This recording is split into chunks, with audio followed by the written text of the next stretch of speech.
نحمده ونصلي على رسوله الكريم وعلى آله وصحبه أجمعين أما بعد فأعوذ بالله من الشيطان الرجيم بسم الله الرحمن الرحيم فمن يريد الله أن يهديه يشرح صدره للإسلام بس وہ شخص کہ اللہ تعالیٰ ارادہ فرماتے ہیں جس کے بارے میں کہ اس کو راہ راست دکھائیں یشرح صدرہ للاسلام تو اس کا سینہ اسلام کے لیے کھول دیتے ہیں۔ وَمَن يُرِدْ أَن يُضِلَّهُ اور وہ شخص کے جس کے بارے میں اللہ تعالیٰ گمراہی کا ارادہ فرما لے يَجْعَلْ صَدْرَهُ ضَيِّقًا تو اس کے سینے کو تنگ کر دیتے ہیں۔ كَأَنَّمَا يَصَّعَّدُ فِي السَّمَاءِ حَرَجًا بہت تنگ کرنا، كَأَنَّمَا گویا کہ يَصَّعَّدُ فِي السَّمَاءِ وہ آسمان کی طرف چڑھ رہا ہے، گویا کہ وہ شخص آسمان کی طرف چڑھ رہا ہے۔ كَذَلِكَ يَجْعَلُ اللَّهُ الرِّجْسَ فرمایا کہ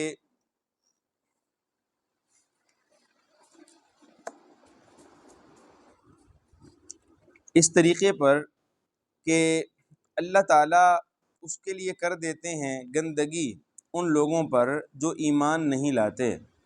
كَذَلِكَ يَجْعَلُ اللَّهُ الرِّجْسَ کہ اللہ تعالیٰ ان کو گندگی میں مبتلا کر دیتے ہیں علی الذین لا یؤمنون ان لوگوں کو جو ایمان نہیں لاتے۔ وَهَذَا صِرَاطُ رَبِّكَ مُسْتَقِیمًا اور یہ راستہ تیرے پروردگار کا سیدھا راستہ ہے۔ قَدْ فَصَّلْنَا الْآيَاتِ تحقیق ہم نے آیتوں کو تفصیل کے ساتھ کھول کھول کر بیان کیا ہے۔ لِقَوْمٍ يَذَّكَّرُونَ اس قوم کے لیے جو کہ نصیحت حاصل کرتی ہے۔ لہم دار السلام ان لوگوں کے لیے سلامتی کا گھر ہے، عند ربہم ان کے پروردگار کے ہاں، وہو ولیہم وہی ان کا کارساز ہے، بما کانوا یعملون ان کے اعمال کی بنا پر، ان کے اعمال کی وجہ سے۔ معزز سامعین، گزشتہ سبق اور آج کے سبق کا جو ربط ہے وہ بڑا اہم ہے۔ اللہ تعالیٰ نے گزشتہ جو سبق ہے اس میں دو شخصوں کی مثال ہمارے سامنے رکھی تھی۔ ایک وہ آدمی کہ جس کے سینے کے اندر نور ایمان ہے، جس کے سینے کے اندر خشیت الہی ہے، جس کے سینے میں اللہ کی محبت ہے، اللہ کی اطاعت اور فرما برداری کا جذبہ ہے، اور اعمال صالحہ کے راستے پر چلتے چلتے اس کا سینہ ان اعمال کے نور سے منور ہو چکا ہے۔ اللہ نے فرمایا کہ جب یہ بازار میں چلتا ہے، لوگوں میں چلتا ہے، مسجد میں ہوتا ہے، گھر میں ہوتا ہے، یہ جہاں کہیں بھی ہوتا ہے تو اللہ کے اسی نور کے سائے میں چلتا پھرتا ہے، اسی نور کے ساتھ یہ لوگوں کے اندر چلتا پھرتا ہے، جو نور اس سے کبھی بھی جدا نہیں ہوتا۔ نور جدا نہ ہونے کا مطلب یہ ہے کہ اللہ کی تائید، مدد، نصرت اللہ کی اس کے ساتھ ہمیشہ رہتی ہے۔ اور فرمایا کہ دوسرا وہ بندہ کہ جو ضلالت و گمراہیوں کے شکار ہے، جس کے سینے کے اندر ایمان کا نور بھی نہیں، ہدایت کا نور بھی نہیں، اللہ کی محبت کا نور بھی نہیں، اللہ کے خوف کا نور بھی نہیں، اللہ کی اطاعت اور فرما برداری کا جذبہ جو نور کی صورت میں سینے میں ہوتا ہے وہ بھی نہیں ہے۔ اللہ نے فرمایا کہ یہ دونوں شخص کبھی بھی برابر نہیں ہو سکتے۔ اور کیسے برابر ہو سکتے ہیں؟ جیسا کہ روشنی اور اندھیرا برابر نہیں ہو سکتا، جیسا کہ سایہ اور دھوپ برابر نہیں ہو سکتے، جیسے اندھا اور بینا برابر نہیں ہو سکتے، جیسے عالم اور جاہل برابر نہیں ہو سکتے، اسی طرح معزز سامعین یہ دونوں اشخاص کبھی بھی برابر نہیں ہو سکتے۔ پھر اللہ تعالیٰ نے ایک اعتراض مشرکین کا وہ صاف کیا جو رسول اللہ صلی اللہ علیہ وسلم پر وہ کیا کرتے تھے، اور کہتے تھے کہ یہ تو یتیم تھا، یہ تو مسکین تھا، یہ تو مالی اعتبار سے انتہائی ہم میں سے کم حیثیت کا مالک تھا، تو اس کو نبوت و رسالت کیوں کر مل گئی؟ اگر نبوت و رسالت ملنی ہوتی تو ہم جیسے سرداروں کو ملتی، اگر نبوت و رسالت کا کوئی حقدار تھا تو ہم جیسے صاحب ثروت اور صاحب مالدار و اسباب لوگ اس کے حقدار تھے۔ تو اس بارے میں ان کا رسول اللہ صلی اللہ علیہ وسلم پر اعتراض بھی تھا، اور کبھی وہ ولید بن مغیرہ پر جو ہے وہ ان کے بارے میں کہتے کہ یہ حقدار تھا، کبھی مسعود جو طائف کا سردار ہے اس کی طرف اشارہ کرتے کہ وہ حقدار تھا اگر اس کو مل جاتی، اسی طرح اور لوگوں کی طرف۔ تو معزز سامعین، قرآن نے کہا کہ ہم نے ہر ایک بستی میں ایسے بڑے بڑے مجرم پیدا کر رکھے ہیں، یعنی یہ آج بھی ہیں۔ حضور سے گویا کہ یہ کہا کہ آپ کو ان سے زیادہ پریشان ہونے کی ضرورت اس لیے نہیں کہ اس طرح کے مجرم اور اس طرح کے نافرمان، اس طرح کا راستے میں رکاوٹ پیدا کرنے والے، یہ پہلے انبیاء کے بھی جو ہے وہ سامنے آتے رہے، آپ کے بھی سامنے آ رہے ہیں، اور آپ کے راستے پر ہر وہ بندہ جو چلے گا اس کے راستے میں بھی آتے رہیں۔ اب یہی وجہ ہے کہ دین سے دور ہونے میں زیادہ تر طبقہ صاحب ثروت اور صاحب اقتدار لوگوں کا ہوتا ہے۔ جو مالدار ہوتے ہیں، صاحب اقتدار ہوتے ہیں، وہ سب سے زیادہ دین سے دور ہوتے ہیں۔ کیوں؟ اس لیے کہ وہ اپنے آپ کو دینداروں سے مبرہ اور اعلیٰ سمجھتے ہیں، اس کی وجہ سے سینے کے اندر کبر ہوتا ہے۔ اب جتنی دو ہی چیزیں ہیں جس کی وجہ سے انسان علم سے محروم ہوتا ہے، ایک شرم ہے، ایک کبر ہے۔ کبر، بلکہ کبر کو پہلے نمبر پہ رکھیے۔ تو کبر ایک ایسی، تکبر یہ ایک ایسی چیز ہے جو انسان کو علم و عمل سے محروم کرنے کا سبب بنتی ہے، اور کامیابی کے راستے پر، علم کے راستے پر وہی بندہ چلتا ہے جس نے اپنے آپ کو عاجز کر لیا۔ استاد کے سامنے زانوے تلمذ طے کرنے ہی پڑتے ہیں، استاد کے سامنے عاجزی اور انکساری اختیار کرنی ہی پڑتی ہے۔ علم اللہ کی ایک صفت کا نام ہے۔ علم کیا ہے بھائی؟ اللہ کی ایک صفت کا نام ہے، اور اللہ کی ذات کو کبر زیب دیتا ہے۔ اس کی صفت کسی کو کیسے نصیب ہو سکتی ہے جو اللہ تعالیٰ کی رضا، اللہ کی چادر اور اللہ کی صفت کبر کو اپنے اندر پیدا کرنے کی کوشش کرتا ہے؟ بات سمجھے نہیں سمجھے؟ اسی لیے کہا گیا کہ میمانی لا یتعلمان، دو میمیں ایسی ہیں جو انسان کو علم سے محروم کر دیتی ہیں، مستحیی و متکبر۔ ایک بہت زیادہ علم کے معاملے میں حیا کرنے والا، مثال کے طور پہ اسے ایک مسئلہ درپیش ہے، اسے اس کی ضرورت ہے، لیکن وہ مارے شرم کے پوچھ نہیں رہا، اب یہ کیا ہو جائے گا؟ علم سے تو محروم ہو جائے گا نا۔ اور ایک وہ بندہ جس کے سینے میں تکبر ہوگا، میں انہوں پوچھا، میں اس سے پوچھوں، یہ بھی کیا ہو جائے گا؟ نتیجے کے اعتبار سے یہ بھی محروم ہو جائے گا۔ بات سمجھے نہیں سمجھے؟ تو بہرحال معزز سامعین، اللہ تعالیٰ نے یہ بھی اعتراض دور فرمایا اور حضور سے کہا کہ آپ سے پہلے بھی جو انبیاء تھے ان کے راستے میں بھی ایسے لوگ آتے رہے، آپ کے سامنے بھی ہیں، اور آپ کے بعد بھی جو آپ کے راستے پر چلیں گے تو اس طرح کے لوگ ان کے راستے میں بھی آتے رہیں گے۔ اب معزز سامعین، یہاں پہ اللہ تعالیٰ نے یہ بات ارشاد فرمائی کہ جس آدمی کے لیے اللہ ہدایت کا ارادہ فرماتے ہیں، یعنی جو اپنے لیے ہدایت پسند کرتا ہے، جو اللہ سے ہدایت طلب کرتا ہے، اور پھر اللہ اس کی طلب، تڑپ، جستجو پر اس کے لیے ہدایت کا فیصلہ فرما دیں، فرمایا ان یشرح صدرہ للاسلام، تو اللہ تعالیٰ اسلام کے لیے، دین کے لیے، علم کے لیے اس کے سینے کو کیا کر دیتے ہیں؟ کھول دیتے ہیں۔ اور یہ جو شرح صدر ہے، یہ اللہ کی عظیم نعمتوں میں سے ایک نعمت ہے۔ بات سمجھے نہیں سمجھے؟ حضرت موسیٰ کلیم اللہ علیہ الصلاۃ والسلام، جب اللہ تعالیٰ نے ان کو فرعون کی طرف بھیجا، ان کی تشکیل کی کہ بھئی جاؤ فرعون کو جا کے دعوت دو۔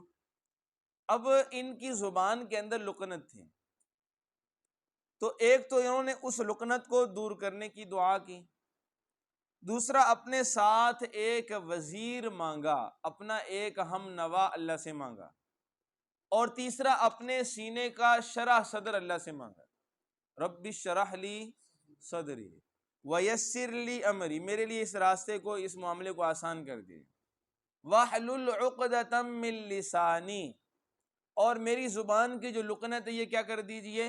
ختم کر دیجئے، یفقہوا قولی، تاکہ وہ میری بات کو آسانی سے سمجھ سکے، وجعل لی وزیرا من اہلی، میرے اہل ہی میں سے میرا کوئی وزیر بھی پیدا کر دیجیے۔ حضرت ہارون کی صورت میں اللہ نے ان کو وزیر بھی دے دیا، زبان کی لکنت بھی دور کر دی، شرح صدر بھی عطا کر دیا۔ اور ادھر پیغمبر علیہ الصلوۃ والسلام کو بن مانگے یہی چیزیں اللہ نے عطا کی ہیں۔ اللہ نے پتہ کیا فرمایا؟ الم نشرح لک صدرک، اے میرے پیغمبر کیا آپ کو یاد نہیں کہ ہم نے آپ کا سینہ کھول دیا تھا؟ ادھر مانگا جا رہا ہے اور ادھر بن مانگے عطا کیا جا رہا ہے۔ تو یہ معلوم ہوا اس جو ہے وہ دونوں واقعات سے کہ شرح صدر کا نصیب ہو جانا سینہ علم کے لیے، نور الہی کے لیے، محبت الہی کے لیے، خوف الہی کے لیے، اسلام کے لیے، فقہ کے لیے، حدیث کے لیے، صراط مستقیم کے لیے اگر کھل جائے تو اس سے بڑی کوئی نعمت۔ اور یاد رکھیے اس کے لیے محنت بھی کرنا پڑتی ہے۔ شرح صدر خواہ مخواہ نصیب ایسے ہی نصیب نہیں ہو جاتا، اور یہی وجہ ہے کہ قرآن کہتا ہے والذین جاہدوا فینا لنہدینہم سبلنا، کہ جو ہمارے راستے میں جس قدر مجاہدہ کرتا ہے، قربانی پیش کرتا ہے، تکلیفوں کو برداشت کرتا ہے، ہم اسی قدر اپنا راستہ اس کے لیے آسان کر دیں، اسی قدر اس کو ترقی نصیب ہو جاتی ہے۔ تو بہرحال میں نے عرض کیا کہ شرح صدر کا ملنا یہ بہت بڑی کیا ہے؟ اللہ تعالیٰ کی بہت بڑی نعمت ہے، اور اس نعمت کو اللہ سے طلب کرتے رہنا چاہیے۔ اور آگے فرمایا وَمَن يُرِدْ أَن يُضِلَّهُ، اور جس کے لیے اللہ گمراہی کا فیصلہ فرما دیں۔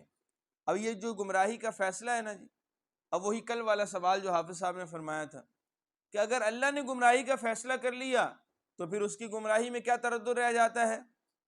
اور اگر یہ اللہ کے فیصلے کی وجہ سے گمراہ ہوا ہے تو پھر عذاب تو سمجھ میں نہیں آتا، اس لیے کہ اللہ نے گمراہ کیا ہے نا۔ اب اللہ کی گمراہی کو ہدایت میں کون بدل سکتا ہے؟ بات سمجھے؟ تو یہاں پہ سمجھ لیں کہ اللہ کی گمراہی کا مطلب کیا ہے۔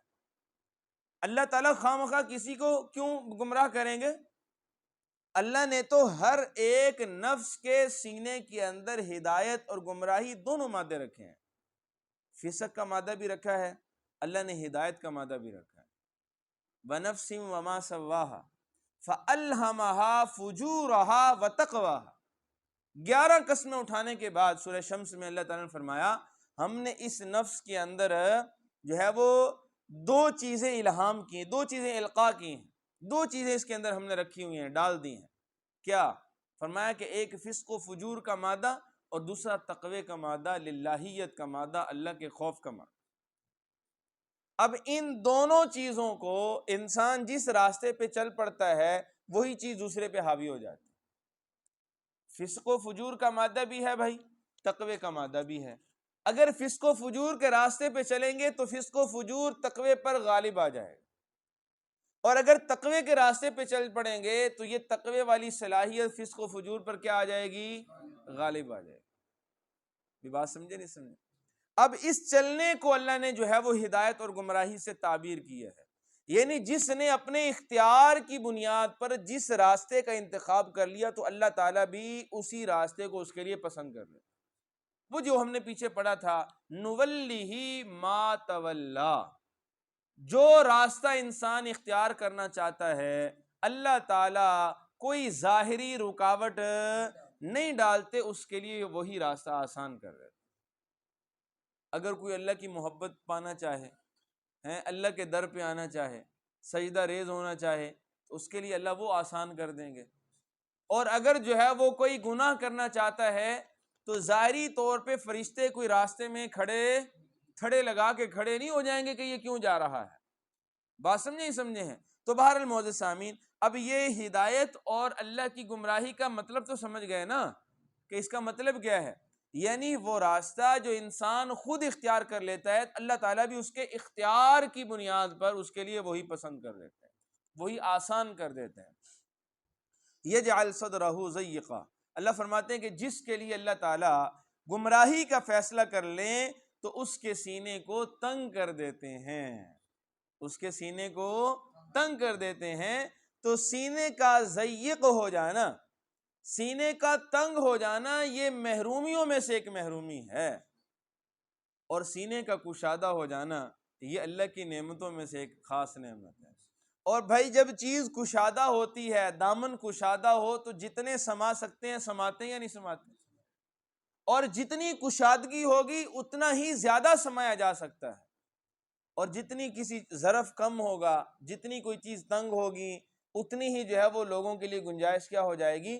کم ہو جائے گی۔ اس لیے ذہنی اور قلبی وسعتیں پیدا کرنے کی انسان کو کوشش کرتے رہنا چاہیے کہ میرا دامن وسیع ہو، ذہنی جو ہے وہ وسعت ہو، کشائش ہو، قلبی وسعت ہو، سینہ میرا کھلا ہوا ہو، کوئی بھی جو ہے وہ سینے سے لگنا چاہے تو اسے میری طرف سے کوئی تنگی یا رکاوٹ محسوس نہ ہو۔ بسا اوقات انسان پر زیادتیاں کرنے والے بھی سامنے آتے ہیں، جنہوں نے ماضی میں تنگ کیا ہوتا ہے، پریشان کیا ہوتا ہے، جنہوں نے تکلیفیں دی ہوتی ہیں، بڑی بڑی چالیں چلی ہوتی ہیں۔ نہیں بھائی، جب وہ سامنے آ گیا تو اب ایسے کشادہ ہو جائیں اسے یوں لگے کہ یہ تو وہ انسان ہی نہیں ہے، اس کو تو بھول گیا، یاد ہی نہیں ہے۔ میرے پیغمبر صلی اللہ علیہ وسلم کا دامن بڑا وسیع تھا بھائی۔ چچا حمزہ کا قاتل جب سامنے آیا ہے تو حضور نے اس کو کوئی تانا نہیں دیا۔ بات سمجھے؟ کتنے پیارے پیارے صحابہ کے قاتلین، صحابیات کے قاتل جب وہ دامن میں آئے ہیں تو اللہ کے پیغمبر نے کسی کو کوئی شکوہ، کسی سے کوئی شکایت نہیں کی۔ سیرت اٹھا کے دیکھ لیجئے، خدا کی قسم ایک بھی حضور کا شکوہ آپ کو نہیں ملے گا، ایک بھی شکایت نہیں ملے گی۔ اس قدر وسعتوں والا پیغمبر تھا میرا اور آپ کا۔ حضور کی ابتدائی زندگی مشکلات کا گھر ہے، 13 سال کی زندگی جو ہے وہ بھری ہوئی ہے، ان چیزوں سے لبریز ہے۔ بیٹیوں کو طلاقیں دینے والے بھی تھے، بات سمجھے ہیں، حضور کے راستوں کے اندر رکاوٹیں پیدا کرنے والے بھی تھے، حضور کو ساحر کہنے والے، جادوگر کہنے والے اور مجنوں، دیوانہ، پاگل کہنے والے، بتوں کی مار پڑی ہوئی کہنے والے، ہر طرح کی تکلیف دینے والے، گالیاں دینے والے بھی موجود تھے، اور وہ بھی آئے ہیں۔ اور تلوار لے کر نبی کا مقابلہ میدان میں کرنے والے وہ بھی قدموں میں آئے ہیں۔ خالد بن ولید ہیں بھائی، دیکھ لیجئے، اکرمہ ہیں تو دیکھ لیجئے، سفیان ہیں تو دیکھ لیجئے، بات سمجھے، تلواریں لے کر مقابلے کیے ہیں، یاروں کو قربان کی، شہید کیا، کئیوں کو جان سے مار دیا ہیں جی۔ ہمیں تو کوئی گالی دے تو زندگی بھر نہیں بھولتی، بھائی اس نے فلاں موقع پہ مجھے یوں کہا تھا، اس نے جو ہے وہ میرے باپ کو یوں کہا تھا، اس نے ہمارے گھرانے کے بارے میں ایسی باتیں جو ہے وہ میں نے سنی تھیں، ایسے کی تھیں۔ حقیقت معلوم ہو بھی یا نہ ہو، کیا پتہ کسی نے جھوٹ کہہ دیا ہو، لوگ بھی تو ہر طرح کے ہوتے ہیں، لیکن بہرحال ایک ایک بات کو لے کر ہم زندگیاں اسی میں گزار دیتے ہیں۔ میں نے عرض کیا اپنے ذہنوں کو، اپنے جو ہے وہ عقلوں کو اور اپنے سینوں کو کشادہ کر لیجئے، کشائش پیدا کیجئے، وسعت پیدا کیجئے۔ کوئی بھی آئے جب سینے سے لگ جائے تو پھر ہر چیز کو بھلا دیا کریں۔ نبی کی سنت یہ بھی تو ہے بھائی، میٹھا کھانا ہی تو صرف سنت نہیں نا، برتن کو اچھی طرح صاف کرنا ہی صرف سنت نہیں ہے، یہ بھی نبی کی سنت ہے کہ کوئی اگر زیادتی کرنے والا، ظلم کرنے والا اگر سامنے آ جائے تو اس سے درگزر کیا جائے، اس کو معاف کر دیا جائے، اور زبان پر تانا اور شکوہ تک نہ لایا جائے۔ یہ میرے اور آپ کے پیغمبر کی سنت ہے بھائی، بات سمجھیں۔ تو سینوں میں کشائش پیدا کرنے کی کوشش کرو گے نا جی، اور یاد رکھیے کہ یہ بغیر تکلف کے نہیں ہوتی، اس میں تکلیف برداشت کرنی پڑتی ہے، اس لیے کہ ہمارے معاشرہ اور ہمارا جو اس وقت جو ہے وہ ماحول ہے وہ انتہائی کم ظرف لوگوں کا ہے، واللہ روزانہ واسطہ پڑتا ہے، کم ظرف لوگوں سے معاشرہ بھرا ہوا ہے، بڑا دل دکھی ہوتا ہے ایسے لوگوں سے ملاقات کر کے، ایسے لوگوں سے مل کر۔ لیکن بہرحال جب بھی جو ہے وہ ایسی بات آتی ہے تو پھر آیات جو ہے وہ سامنے آ جاتی ہیں، وَيَعْفُونَ عَنِ النَّاسِ وَالْكَاظِمِينَ الْغَيْظَ، غصے کو جو ہے وہ پی جانے والے، لوگوں کو معاف کر دینے والے، وَاللَّهُ يُحِبُّ الْمُحْسِنِينَ، اللہ ایسے احسان کرنے والوں کو بڑا پسند کرتا ہے۔ ساری جنتیں، خدا کی قسم اللہ کی رحمتیں ایسے ہی لوگوں کے لیے ہیں، ٹھیک ہے نا جی۔ اس لیے کبھی کسی پر غصہ باقی نہیں رکھنا، کتنی بھی کوئی زیادتی کی ہو، جتنی بھی کوئی زیادتی کی، غصہ جو ہے وہ باقی نہ رکھیں، انتقامی جذبات باقی نہ رکھیں، معاف کر دیں، درگزر سے کام لیں، ہر ایک کے لیے اپنے سینوں کو کشادہ رکھیں، ہر ایک کے لیے اپنا دامن کھلا رکھیں، کوئی بھی آئے اسے یوں لگے جیسے اہلن سہلن مرحبا، اپنے ہی گھر میں آیا ہوں۔ بات سمجھو نہیں سمجھے ہیں؟ اور پھر میں دوبارہ پھر یہ بات دہرا رہا ہوں کہ یہ بغیر تکلف کے چیز پیدا نہیں ہوگی، تھوڑی تکلیف برداشت کرنا پڑے گی، تھوڑا تکلفاً یہ مزاج بنانا ہوگا، اگر بن جائے گا تو یہ اللہ کی رحمت، اللہ کی نعمت سے کم نہیں ہے۔ بات سمجھے؟ تو بہرحال فرمایا وَمَن يُرِدْ أَن يُذِلَّهُ يَجْعَلْ صَدْرَهُ ضَيِّقًا حَرَجًا، اور دامن تنگ کس کا ہوتا ہے؟ جس کے لیے اللہ گمراہی کا فیصلہ کرتا ہے۔ اور تنگ نظر کون ہوتا ہے؟ جو گمراہ ہوتا ہے۔ بات سمجھیں؟ اور راہوں پہ چلنے والے، ہدایت کے راستوں پہ چلنے والے، صراط مستقیم پہ چلنے والے، وہ تنگ نظر تھوڑی ہوتے ہیں۔ ان کی قلب کی وسعتوں میں بھائی سمندر سما جائیں، ان کی قلب کی وسعتوں میں دریا جو ہے وہ سما جائیں، بھائی جہان سما جائے، وہ تو اتنے وسیع القلب ہوتے ہیں۔ تو بہرحال فرمایا کہ اللہ تعالیٰ جس کے لیے گمراہی کا فیصلہ کرتے ہیں اس کے دل کو کیا کر دیتے ہیں؟ اس کے دل کو تنگ کر دیتے ہیں۔ جس کا دل آپ کو تنگ نظر آئے، خدا کی قسم اس کی حالت پہ رحم کھایا کرو کہ یہ اللہ کی پکڑ میں ہے، یہ اللہ کی گرفت میں ہے۔ یہ قرآن کہہ رہا ہے، دیکھیں آپ کے سامنے آیت ہے، وَمَن يُرِدْ أَن يُذِلَّهُ، جس کے لیے اللہ گمراہی کا فیصلہ کر دیں، يَجْعَلْ صَدْرَهُ ضَيِّقًا حَرَجًا، اللہ اس کے دل کو کیا کر دیتے ہیں؟ تنگ کر دیتے ہیں۔ اس میں مزید کوئی چیز آنے کا ظرف ہی نہیں ہوتا، بھی جگہ ہی نہیں ہوتی، سمانے کو کیا ہے بھائی، تنکا تک نہیں آ سکتا۔ بات سمجھیں؟ وہ ہر وقت آپ کو اعتراضات کرتا نظر آئے گا، ہر وقت شکوے کرتا نظر آئے گا، شکایتیں کرتا نظر آئے گا۔ بات سمجھیں سر؟ تو بہرحال یہ جو میں نے آپ کو یہ دونوں چیزیں واضح کی ہیں نا، یہ لوگوں کو پرکھنے کے لیے نہیں کی، اس پر ہم نے لوگوں کو اس پیمانے پہ تولنا نہیں ہے، بلکہ ہم نے اپنے سینے کو کشادہ، اپنے آپ کو صحیح کرنا ہے، ٹھیک ہے نا جی؟ ہاں، لوگوں کو نہیں پرکھنا۔ تو بہرحال فرمایا کأنما یصعد فی السماء، اس قدر ان کے دل تنگ ہو جاتے ہیں گویا کہ انہیں آسمان کی طرف چڑھنے کا بغیر سیڑھی کے حکم دے دیا گیا ہو۔ جیسے بغیر سیڑھی کے آسمان کی طرف چڑھنا کیا ہے بھائی؟ ناممکن ہے۔ اب ایک مثال کے طور پہ کسی آدمی کو کھڑا کیا جائے، کہو اس سے کہیں کہ جو ہے وہ اپنا جو ہے وہ پاؤں اٹھائیں، وہ اپنا ایک پاؤں اٹھا لے گا، جب کہا جائے گا دوسرا اٹھا تو اٹھا سکتا ہے؟ دوسرا نہیں اٹھا سکتا۔ بس اتنی ہی ان کے دل کے اندر وسعت ہوتی ہے۔ بات سمجھے نا جی؟ اب فرمایا کذالک یجعل اللہ الرجس علی الذین لا یؤمنون، جو ایمان نہیں رکھتے ہیں ان پر یہی ناپاکی، نجس جو ہے وہ نجاست چھائی رہتی ہے۔ نجاست اللہ تعالیٰ ان کو نجس کر دیتے ہیں۔ کیا معنی ہے؟ انما المشرکون نجس، انما المشرکون یعنی جو ایمان والا ہے وہی پاک ہے، اور جو ایمان والا نہیں ہے، جس کے سینے میں ایمان کی رمق نہیں، ایمان کی چنگاری نہیں، ایمان کی حرارت نہیں ہے، وہ گویا کہ ناپاک ہے۔ اور بھائی کافر مسجد میں آ سکتا ہے، کافر حرم میں داخل ہو سکتا ہے، کیوں؟ اس لیے کہ وہ ناپاک ہے، اس لیے کہ وہ کیا ہے؟ وہ ناپاک ہے، اور ناپاک کا مسجد کے اندر حرم میں کوئی کام نہیں ہے۔ اب ناپاکی کی ظاہری وجہ، روحانی وجہ کیا ہے؟ کہ وہ اس کے سینے میں کفر ہے۔ ظاہری اگرچہ نہایا دھویا ہوا ہو، ظاہری طور پہ اگرچہ اس نے کپڑے اچھے پہن رکھے ہوں، صاف ستھرے اور بڑے مہنگے پہن رکھے ہوں، لیکن دل کے اندر جو کفر ہے، تو کفر یہ نجاست کا نام ہے۔ کفر کس چیز کا نام ہے بھائی؟ نجاست کا نام۔ تو فرمایا وَهَذَا صِرَاطُ رَبِّكَ مُسْتَقِيمًا، اور یہ ہے تیرے رب کا سیدھا راستہ، یہ ہے تیرے رب کا۔ اور کون سا بھائی؟ اور جس کے لیے اللہ سینوں کو کھول دیتا ہے، اور جس کے لیے اللہ جو ہے وہ دلوں کو وسیع کر دیتا ہے۔ فرمایا کہ یہ تیرے رب کا کیا ہے؟ سیدھا راستہ ہے۔ قد فصلنا الآیات، دیکھیے کہ کیسے ہم نے تفصیل کے ساتھ کھول کر کوئی چیز اللہ نے اپنے پاس رکھی، ہر ایک چیز کو کھول کر واضح کر کے فرمایا لقوم یذکرون، ایک ایسے قوم کے لیے بیان کر دیا جو کہ نصیحت حاصل کرنے والی ہے۔ اور اس سے نصیحت وہ وہی حاصل کرے گا نا جو نصیحت کے لیے تیار ہوگا، جس کی نصیحت حاصل کرنے کی نیت ہوگی۔ بات سمجھے نہیں سمجھے؟ اور جو بغیر نیت کے، اصلاح کی نیت کے بغیر معزز سامعین کہیں پہ بیٹھا ہو، تو پھر وہ نبی کی مجلس میں بھی ہو تو اسے کچھ نصیب نہیں ہوتا۔ یہ بات یاد رکھنا، یہ دلوں کے فیصلے ہیں، خدا کی قسم یہ دلوں کے فیصلے ہیں۔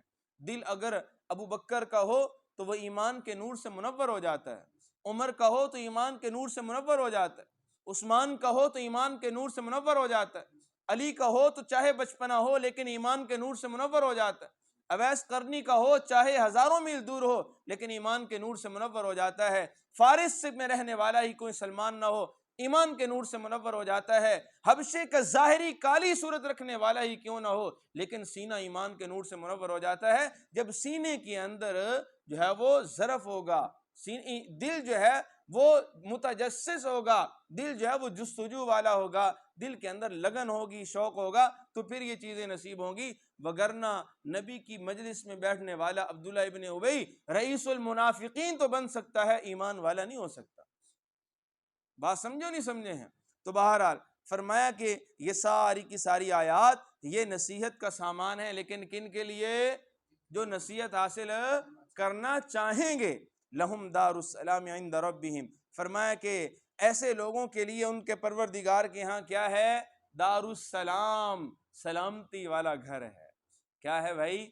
سلامتی۔ اس سلامتی والے گھر سے مراد کیا ہے؟ بہشت اور جنت ہے۔ اللہ کے ہاں ایسے بندوں کے لیے کیا ہے؟ جنتوں والے علیین والے مقام ہیں، جگہ ہیں۔ فرمایا وَهُوَ وَلِيُّهُمْ، یہی وہ لوگ ہیں جن کا کارساز کون ہے؟ وہی اللہ ہے۔ ان کے سارے کام، ان کی بگڑیاں، ان کی پریشانیاں اور ان کی حاجات، ان کی ضروریات، ان کی جو ہے وہ حادثات، ان کی بیماریاں، ہر چیز کو جو ہے وہ دیکھنے والا، ہر ایک حالت کو بدلنے والا وہ کون ہے بھائی؟